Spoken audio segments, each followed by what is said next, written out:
S ಈ ವಿಷಯಕ್ಕೆ ಸಂಬಂಧಿಸಿದಂತೆ ಮತ್ತಷ್ಟು ಮಾಹಿತಿ ನೀಡೋಕೆ ಕರ್ನಾಟಕ ರಾಜ್ಯ ರೈತ ಸಂಘದ ಜಿಲ್ಲಾ ಕಾರ್ಯದರ್ಶಿಯಾದಂತಹ ಮಂಜುನಾಥ್ ಅವರು ದೂರವಾಣಿ ಸಂಪರ್ಕದಲ್ಲಿದ್ದಾರೆ.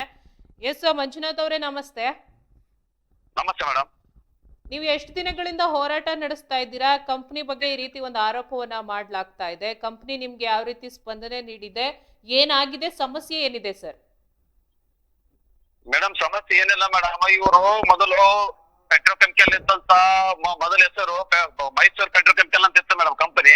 ಅದರಲ್ಲಿ ಎಂಪ್ಲಾಯ್ಸ್ ಮೇಡಮ್ ಅವರು ಕಂಪನಿ ಬಹಳ ಲಾಸ್ ಆಗ್ಯದಂತೇನೆ ಮುಚ್ಚಿಕೊಂಡು ಹೋಗ್ಬಿಟ್ರಿ ಮೇಡಮ್.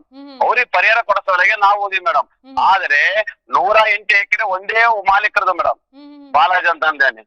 ಅವ್ರು ಏನ್ ಮಾಡಿಬಿಟ್ಟಾರ, ಅವ್ರು 90 ವರ್ಷ ಆದ್ರೂ ಕೂಡ ಮಾರಕ್ಕಿಲ್ಲ ಮೇಡಮ್. KDB land ತೋಡಿದ್ದು.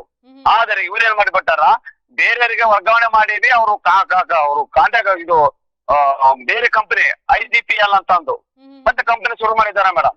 ಆ ಕಂಪನಿಗೆ IGPL ಕಂಪನಿ ಅವರು ಏನ್ ಮಾಡ್ಯಾರ ಮೇಡಮ್, ನಮ್ಮ ರೈತರಲ್ಲಿ ಉಳುಮೆ ಮಾಡುವಂತ ಫಲವತ್ತಾದ ಭೂಮಿ ಅವ್ರಿಗೆ ಕೊಟ್ಟಾರ ಮೇಡಮ್. ಏನ್ ಮೇಡಮ್, ಅದು ಲೀಸ್ ಹಾಕೊಂಡ್ರ ಮೇಡಮ್, ಲೀಸ್ ಅಗ್ರಿಮೆಂಟ್ ಮಾಡ್ಕೊಂಡ್ರ ಮೇಡಮ್. ಅದು ಲೀಸ್ ಹೆಂಗ ಮೇಡಮ್, ಹೊಲ ಫಲವತ್ತಾದ ಭೂಮಿ ಹಿಂಡಿ ಇದು ಮಾಡ್ತಾರ ಮೇಡಮ್. ಯಾಕಂದ್ರೆ ಅಲ್ಲಿ ಯಾಸಿಡ್ ಮತ್ತೆ ಬಹಳ ರಾಸಾಯನಿಕವಾದ ಗೊಬ್ಬರ ಹಾಕ್ತಾರ ಮೇಡಮ್. ಅಂದ್ರೆ ಜಲ್ದಿ ಗ್ರೋತ್ ಆಗಲಿಕ್ಕೆ. ಅಲ್ಲಿ ಇದ್ದಂತ ಫಲವತ್ತಾದ ಭೂಮಿ ಏನಾಗ್ತದ ಮೇಡಮ್, ಸೌದೋಗಿ ಆಮೇಲೆ ಏನಾಗ್ತದ ಬಂದಿರೋ ಭೂಮಿ ಆಗ್ತದ ಮೇಡಮ್. ಈ ರೀತಿ ಒಂದು ಫಲವತ್ತಾದ ಭೂಮಿನೇ ಈ ಕೆಮಿಕಲ್ ಹಾಕಿ ಎಲ್ಲ ಹಾಳು ಮಾಡ್ತಾ ಇದಾರೆ ಕಂಪನಿಯವರು. ಹಾಳು ಮಾಡಕತ್ತಿದ್ದಾರೆ ಮೇಡಮ್. ನಮ್ಮ ರಾಯಚೂರು ಜಿಲ್ಲೆಯಲ್ಲಿ ಇಂತ ಪರಿಸ್ಥಿತಿಗಳಲ್ಲಿ ನಾವು ಇರಕತ್ತೀವಿ ಮೇಡಮ್. ಇನ್ನೊಂದೇನಂದ್ರೆ ಮೇಡಮ್, ಅಂಡರ್ ಗ್ರೌಂಡ್ ಆಗಿ IGPL ಏನಂತಲ್ಲ ಮೇಡಮ್, ಅಂಡರ್ ಗ್ರೌಂಡ್ ಆಗಿ ಸಿಲಿಂಡರ್ ಮೇಡಮ್ CNG ಬರ್ತದ ಮೇಡಮ್. ಅಂಡರ್ ಗ್ರೌಂಡ್ ಇಂದ ಅನಿಲ ಸೋರಿಕೆ ಆದಾಗ ಮತ್ತೆ ಒಳಗ ಮುಖಾಂತರ ಮೇಡಮ್, ಅಂತರ್ಜಲ ಮುಖಾಂತರ ಬೋರ್ವೆಲ್ ಆಯ್ತು ಏನಾಯ್ತು, ನಾವು ಇಲ್ಲಿ ಏನಾಯ್ತು ಅದನ್ನ ತಗೊಂಡಾಗ ಶಾಶ್ವತ ಮಾಡಿದಾಗ ಮೇಡಮ್, ನಾವು ನೀರು ಕುಡಿಬೇಕಂತ ನಮ್ಮ ಅಂತರ್ಜಲ ಬೋರ್ವೆಲ್ ಅಂತ ನಾವು ಅವೇ ಕೊಡ್ತೀವಿ ಮೇಡಮ್. ಆ ನೀರು ಸದುಪಯೋಗ ಮಾಡಿಕೊಂಡಾಗ ನಾವು ಕುಂಠಿತ ಆಗ್ತದ ಮೇಡಮ್. ಏನು ಅನಾರೋಗ್ಯ ದೃಷ್ಟಿಯಿಂದ ನಾವು ಆ ರೋಗಕ್ಕ ತುತ್ತಾಗ್ತೀವಿ ಮೇಡಮ್.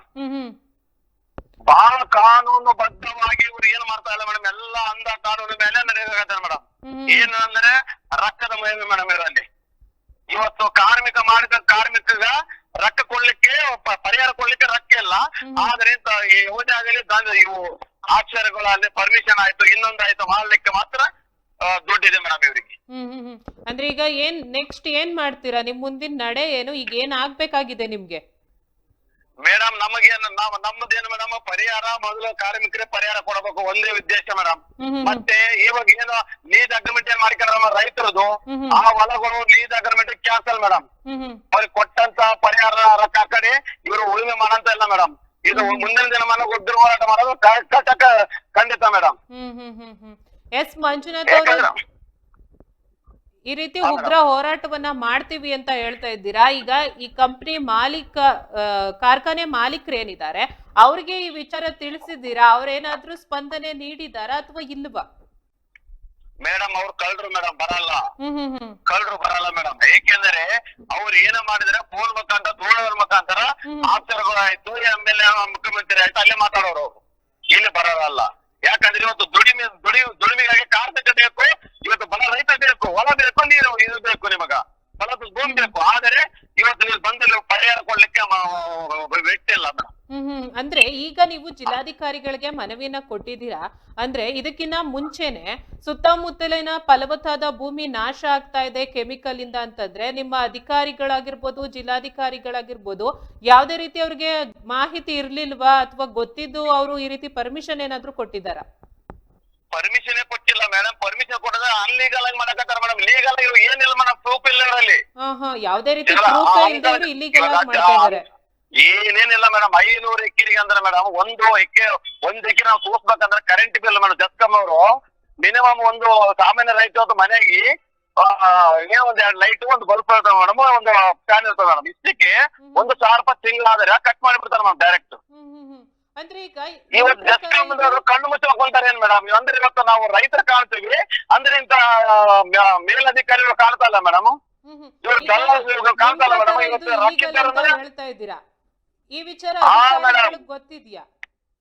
ಎಲ್ಲರಿಗೂ ಗೊತ್ತಿದೆ ಮೇಡಮ್, ಎಲ್ಲ ಅಧಿಕಾರಿಗೂ ಗೊತ್ತಿದೆ. ಬಟ್ ನಮ್ಮಲ್ಲಿಲ್ಲ, ನಿಮ್ಮಲ್ಲಿಲ್ಲ. ನಾನೇನಂತೀನಿ, ಇದು ಬೇಡ. ಇವತ್ತು ರೈತ ನಾವು ಒತ್ತುಕದ ಬೇಡ. ನಾನ್ ಹೇಳಿದ್ದೆ ರೈತಗ ಇವತ್ತೇ ಮಳೆ ಎಲ್ಲ ಬೆಳೆ ಎಲ್ಲ ಮೇಡಮ್ ಟೈಮಿಗೆ ನಮ್ಮ ಮಳೆ ಬರ್ಲಾರ್ದ ಮತ್ತೆ ನಾವ್ ಬೆಳೆದಂತ ಇದು ಮೇಡಮ್ ಭತ್ತಕ್ಕ ಕಟ್ಟಿನ ಬೆಲೆ ಅಲ್ಲ ಮೇಡಮ್. ರೈತನ ಕೊಲ್ಲಬಾಡಿ, ರೈತ ದೇಶದ ಬೆನ್ನೆಲುಬು, ಬೆನ್ನಿಗೆ ಚೂರಿ ಹಾಕಬೇಡಿ ಅಂತ ಕೇಳಕ್ಕಾಗಿದ್ದೀವಿ ಮೇಡಮ್. ರೈತರಿಗೆ ಈ ರೀತಿ ಒಂದು ಅನ್ಯಾಯ ಆಗ್ತಾ ಇದೆ, ನೀವು ನೆಕ್ಸ್ಟ್ ಏನ್ ಮಾಡ್ತೀರಾ? ನೆಕ್ಸ್ಟ್ ಏನಿಲ್ಲ ಮೇಡಮ್, ಉಗ್ರ ಹೋರಾಟ ಖಚಿತ ಮೇಡಮ್. ಕಾರ್ಮಿಕ ರೈತ ಬದುಕಬೇಕು, ಉಳಿಯುವುದಾಗಿ ನಾವು ಎದೆ ಕೊಟ್ಟು ನಿಂದಿರ್ತೀವಿ ಮೇಡಮ್. ಎಸ್ ಮಂಜುನಾಥ್ ಅವರೇ, ಧನ್ಯವಾದ ಇಷ್ಟೊತ್ತು ಮಾತನಾಡಿದಕ್ಕೆ.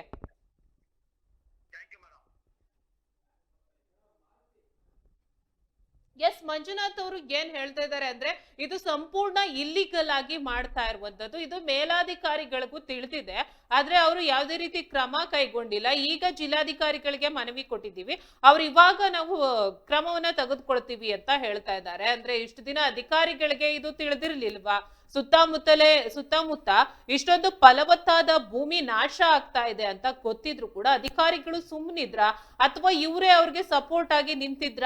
ಈಗ ಭರವಸೆಯನ್ನ ಕೊಡ್ತಾ ಇರುವಂತ ಜಿಲ್ಲಾಧಿಕಾರಿಗಳು ಇದಕ್ಕಿಂತ ಮೊದಲು ಏನ್ ಮಾಡ್ತಾ ಇದ್ರು ಅನ್ನೋ ಪ್ರಶ್ನೆ ಕೂಡ ಇಲ್ಲಿ ಬರುತ್ತೆ. ಯಾಕಂದ್ರೆ ಸುತ್ತಮುತ್ತ ಇರುವಂತದ್ದು ಫಲವತ್ತಾದ ಭೂಮಿ, ಅಲ್ಲಿ ಕೆಮಿಕಲ್ನೇ ಯೂಸ್ ಮಾಡ್ತಾ ಇರುವಂತದ್ದು. ಈ ಕೆಮಿಕಲ್ ಹಾಕಿ ಫಲವತ್ತಾದ ಭೂಮಿಯನ್ನ ನಾಶ ಮಾಡ್ತಾ ಇದ್ದಾರೆ. ಅದು ಅಲ್ಲದೆ ಇಷ್ಟು ದಿನಗಳ ಬಾಕಿ ವೇತನ ಕೂಡ ನೀಡ್ತಾ ಇಲ್ಲ. ಏನು ಕಾರ್ಮಿಕರನ್ನ ಕೆಲಸದಿಂದ ತೆಗೆದಾಕಿದ್ರು ಅವ್ರಿಗೂ ಕೂಡ ಯಾವುದೇ ರೀತಿ ಬಾಕಿ ವೇತನ ನೀಡಿಲ್ಲ. ಈ ರೀತಿ ಒಂದು ಇಲ್ಲಿಗಲ್ ಆಕ್ಟಿವಿಟೀಸ್ ಗಳನ್ನ ಮಾಡ್ತಿದ್ದಾರೆ ಕಂಪನಿ ಮಾಲೀಕರು. ಅವ್ರಿಗೆ ಇದು ಗಮನಕ್ಕಿಲ್ವಾ? ಇಷ್ಟೊಂದು ಇಲ್ಲಿಗಲ್ ಆಕ್ಟಿವಿಟಿ ಯಾಕೆ ಮಾಡ್ತಿದ್ದಾರೆ? ಇವ್ರಿಗೆ ಅಧಿಕಾರಿಗಳೇ ಸಪೋರ್ಟ್ ಆಗಿ ನಿಂತಿದ್ದಾರಾ ಅನ್ನೋದು ಕೂಡ ಇಲ್ಲಿ ಅನುಮಾನವನ್ನ ಮೂಡಿಸ್ತಾ ಇದೆ.